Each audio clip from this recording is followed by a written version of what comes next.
Good morning, Stephanie. Good morning, Rebecca. I'm Stephanie Mann at safekidsnow.com, and I am so pleased to have with me today Rebecca Kimbel. And Rebecca is a former member of the Fundamentalists of Latter-day Saints Church, which is basically a cult.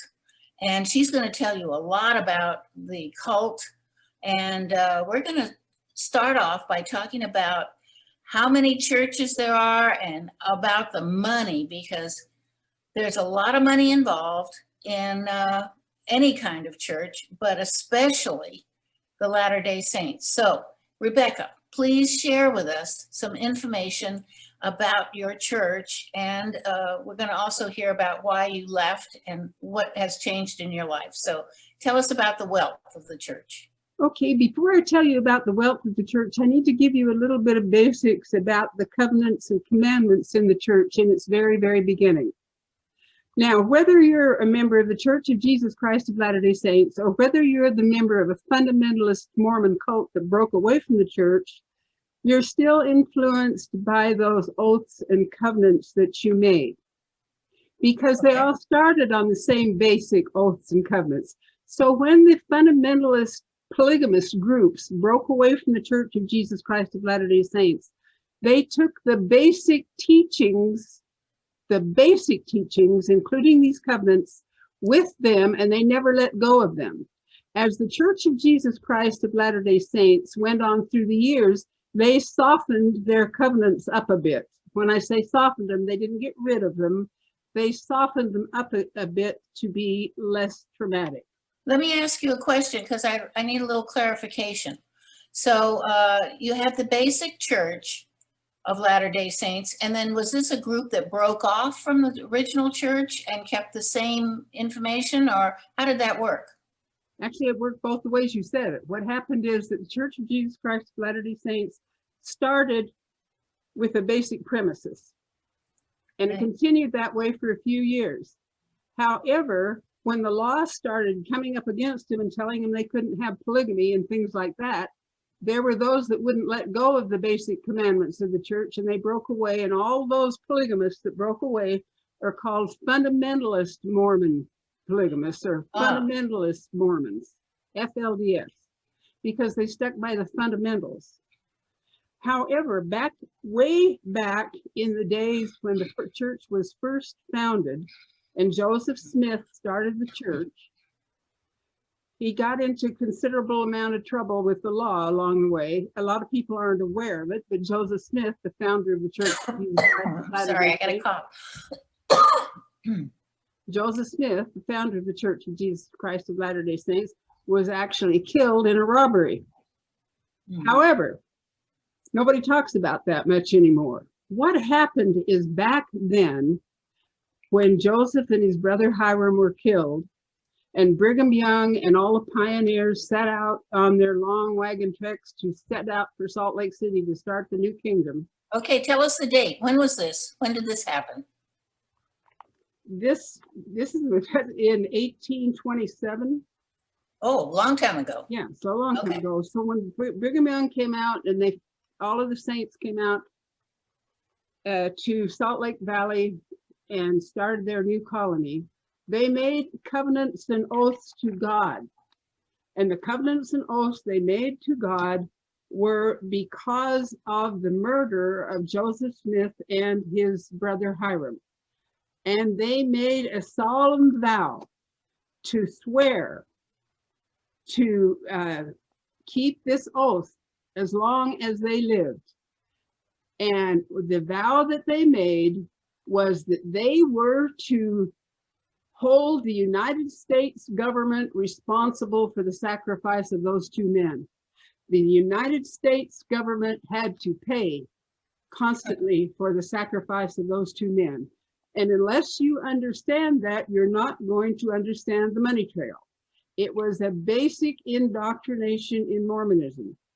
And you had to swear on it with your life that you would keep your covenants to Mormonism or suffer what was commonly called blood atonement, which means your death, Okay, and that still goes on today? That still goes on in all of the fundamentalist polygamous cults.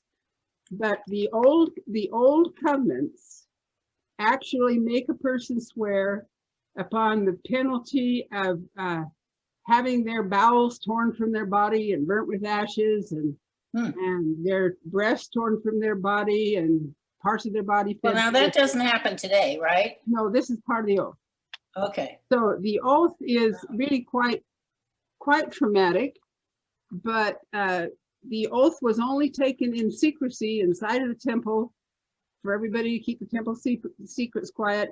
And this oath had to be kept secret because it was an oath against the United States to swear, to force the people to take vengeance, literally, upon the people of the United States for the death of the prophets. And that was part of the basic oath.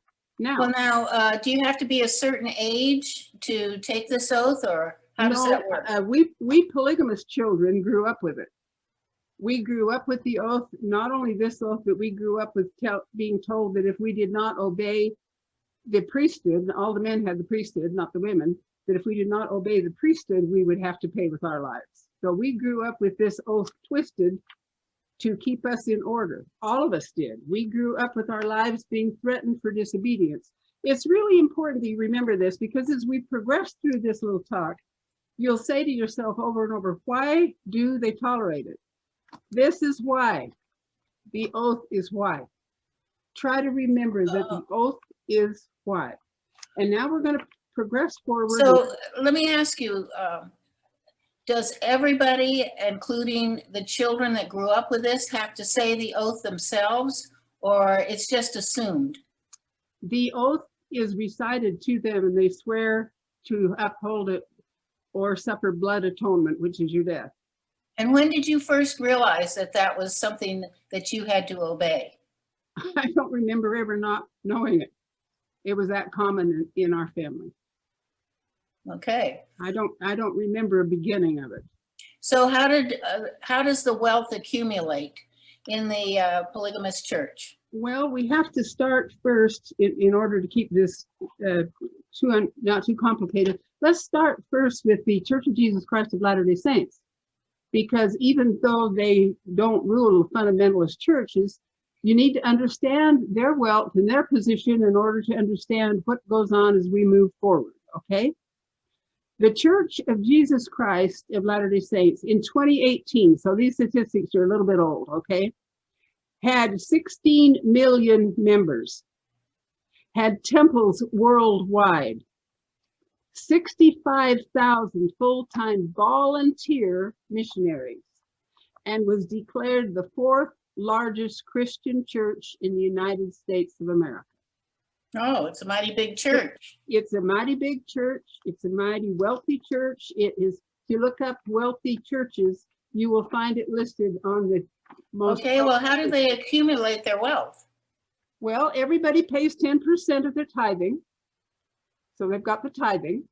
And also, you know, I've got relatives that belong to the Church of Jesus Christ of Latter-day Saints that go and donate their time during harvest time and work in the fields and drive tractors and donate their time to God. Now, you need to understand about donations so there's no confusion. Donations to God are fine if they are donations and you do them voluntarily and you're not getting paid for them. That's legitimate. If you're told you have to, or else, that is illegal.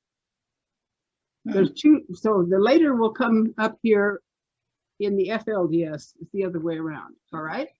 Okay. So now we look at the Church of Jesus Christ of Latter-day Saints and its wealth. But one of the things that we didn't discuss is their role, their particular role in the money, all right? Now, in January 16th, 2020, a report came out that the IRS had been reported to the Internal Revenue Service, and there was a Whistleblower Act. They looked into that, and it turned out that the Church of Jesus Christ of Latter-day Saints was withholding $1 billion worth of charitable communications, $1 billion that they weren't paying the taxes on, and that was the whistleblower problem. So David A. Nelson made an appointment with the IRS, and proudly, shortly after December 17th, 2019, KUTV.com reported, "Will the church suffer any consequences after the whistleblower?" And it was proudly stated that not likely. Interesting concept. We never heard any more about it. Now, the concept of this money was that the Church of Jesus Christ of Latter-day Saints didn't pay taxes on the charitable funds or whatever. The alleged argument to throw it out was, do you want to bring all of those people that paid all the tithing in to have a court case? How many people paid tithing to have a court case had nothing to do with it. How the money was managed with the IRS was the only thing that had anything to do with it. But as we stated, the LDS Church is very powerful and very wealthy, and it all went away. Now we're going to look at a fundamentalist polygamist called the Kingston Group. And the Kingston Group has property in about 4 or 5 states, but they also have a lot of property, most of their property in Utah. Now, was that the organization, the Kingston Group, the one that your family belonged to? No. No. Okay. No. But the Kingston Group is very, very famous and been in the news a lot, so they'll probably ring a lot of bells. So we'll get into the Kingston Group and how the money stands there. The Kingston Group had a big biofeed company called Washakie, and Jacob Kingston ran that company. February 12, 2020, Jacob Kingston was in trouble. One of his relatives testified against him that he had basically stolen $30 million out of that Washakie company. Wow. It was fraudulent money. On March 19th, 2020, another news report came out, but now the price that was stolen is $47 million.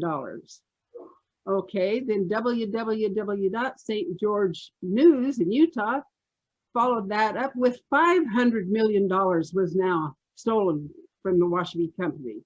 It was a biofuel company, and they were transporting fuel back and forth and making their books pay them when the fuel didn't come. It was all fraudulent. Then in Fox News, Fox 13 confirmed the $500 million theft. Then California businessman came out with, no, it had gone up to $511 billion theft. Then the Courthouse News came out with $134 million theft. It was the largest fraudulent theft in the history of Utah. Well, let me ask you, were there any consequences for this, or how did they discover this, and what happened as a result of finding out that I don't know money were stolen? exactly how they got caught, but a couple of relatives testified against each other, and they started the investigation. And first they decided to take some of their property. Now I found out just today that they took literally 34 million or whatnot out of the United States and started companies outside the United States. And they're talking about, I don't know whether they're going to carry it out, but they're talking about confiscating some of that money to get some of it back. So we'll see what happens. Right now, that is not entirely closed. Now, the second big, well-known polygamous group is called the Apostolic United Brethren. Okay. The Apostolic United Brethren was Now, are these all in the same area? Okay. Okay, but I mean, in the same general areas, are Well, they close by? I really can't say that because the Apostolic United Brethren stretched out and got a big place in Pinesdale, Montana. They also have property down in Colorado City and Shore Creek and Bend. So they're spread out. Yeah, but the headquarters, I'm telling you the headquarters. The headquarters of the Kingston Group is in Salt Lake City. The headquarters of the Apostolic United Brethren is in a little town called Bluffdale, just east of Salt Lake City, okay? Okay. Now, the Apostolic United Brethren was led by Reuland Clark Allred. He was my uncle. So this is basically where I spent a lot of my childhood. This was my uncle.